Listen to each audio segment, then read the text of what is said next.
Since safekeeping, this type of deal, safekeeping, holding someone's item like a deposit for you to give it back the way they gave it to you. Safekeeping, this type of deal, is an essential element of other types of deals. There are other deals that incorporate this type of deal, like renting, borrowing an item, like if you borrowed my book and you're going to give it back to me, or taking the money or merchandise from a partnership or a profit share.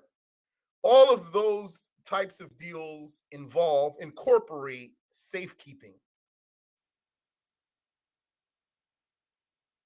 Then there is no reimbursement for damages without negligence, because the rule is, for safekeeping, the rule is there's no reimbursement for damages without negligence. So if you said to me, I need to travel, can you keep my cat? Okay, I keep your cat for you, and then I did everything I'm supposed to do, no negligence, and your cat died. So there's damage without negligence. So do I have to pay for that? No.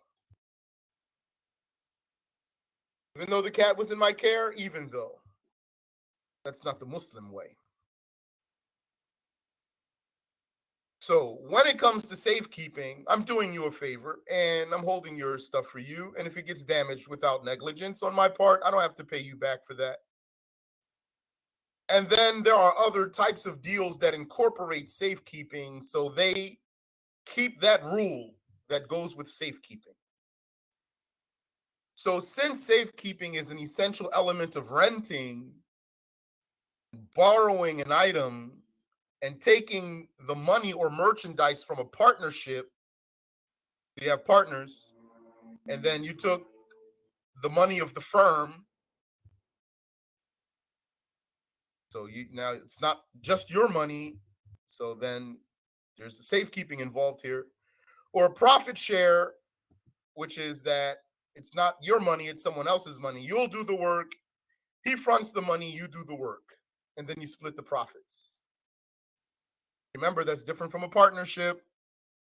So all of these types of deals incorporate safekeeping. Therefore, there's no reimbursement for damages without negligence. And negligence is like what? Forgetting that it was another's money and using it as one's own.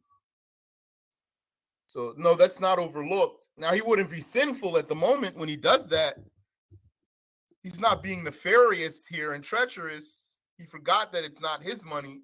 But then when he remembers, what's he going to do? Say, oh, sorry, guys. Too bad for you. I got to use all that money forgetfully. So that's counted here as negligence. Forgetting that it was another's money and using it as one's own, or giving it to a third person without permission. Like in the case of borrowing the item. If I let you hold my big wheel, and then you rode my big wheel down the block and you let the other guy hold my big wheel, and then it got broken. Giving it to a third person without permission. Traveling with the item also without permission, that is. Traveling with the item without permission. So when you have such a thing, you cannot leave town with it. The partnership and the safekeeping, etc. So you traveled with the item and then you lost it. Not tending to what needs attention. Like he doesn't feed the animal, for example. And he's supposed to.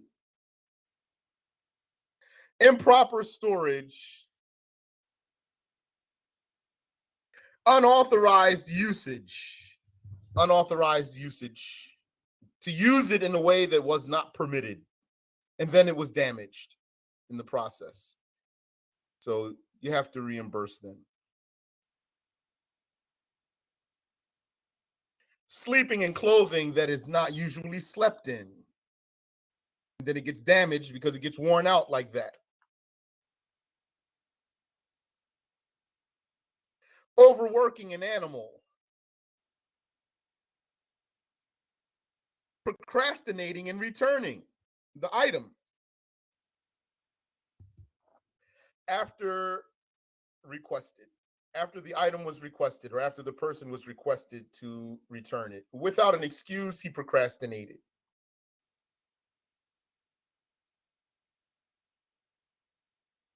So that one who had the item and he was supposed to return it, if he dies, then the owner goes to the heir and he says, "That's mine, give it back to me."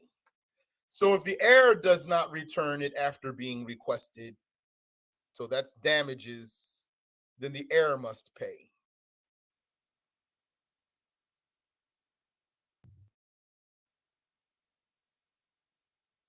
One owes its value the day of its ruin. How much you owe, how much it was worth on the day it was ruined.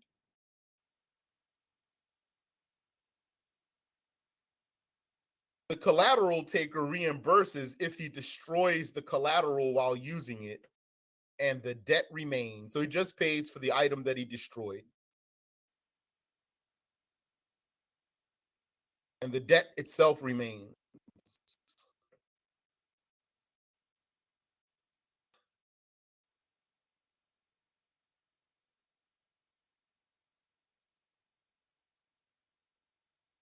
If the extortionist, that's the one who forced you, didn't steal it sneaking, he didn't grab it and run, he went up to you and said, "What?"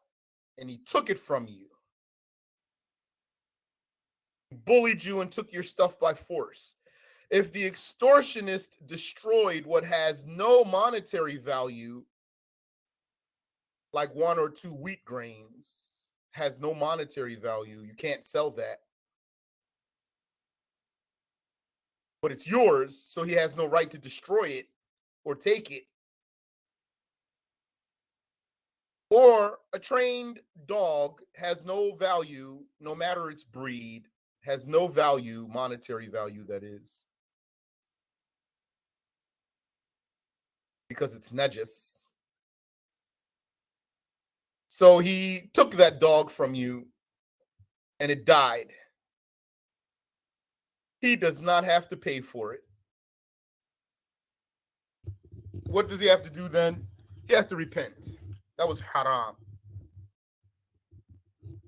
And for clarity, if that dog in particular here, the dog in particular, you don't own it. It's not amongst your money.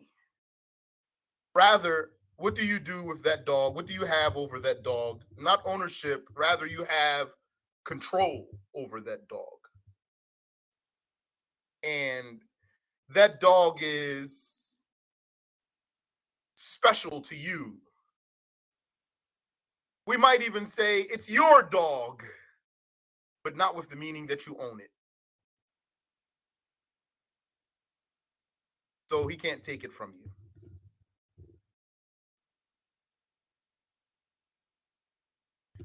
If what he destroyed has a monetary value, then he does have to reimburse. If it is replaceable at market price,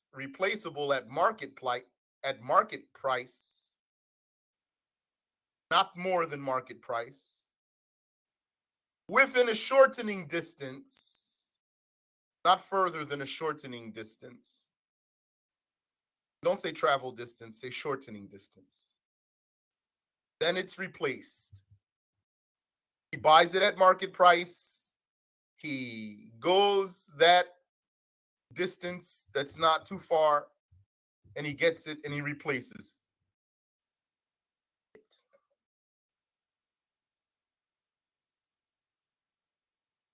That's his obligation. And he wants to repent. That's why he's doing that. If its replacement is unavailable, he can't find it anywhere, it's not available. Maybe it's not in season if it has a season. Then what does he resort to when he can't replace it? Then he resorts to its value. He pays its highest value from the day he took it to the day the replacement became unavailable.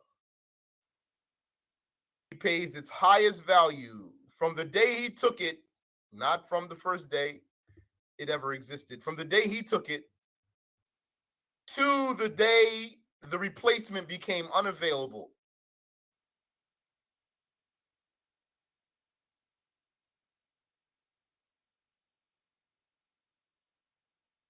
If it's not replaceable or it's irreplaceable, if it is irreplaceable, then its maximum value since the time it was taken and according to the town from which it was taken is paid.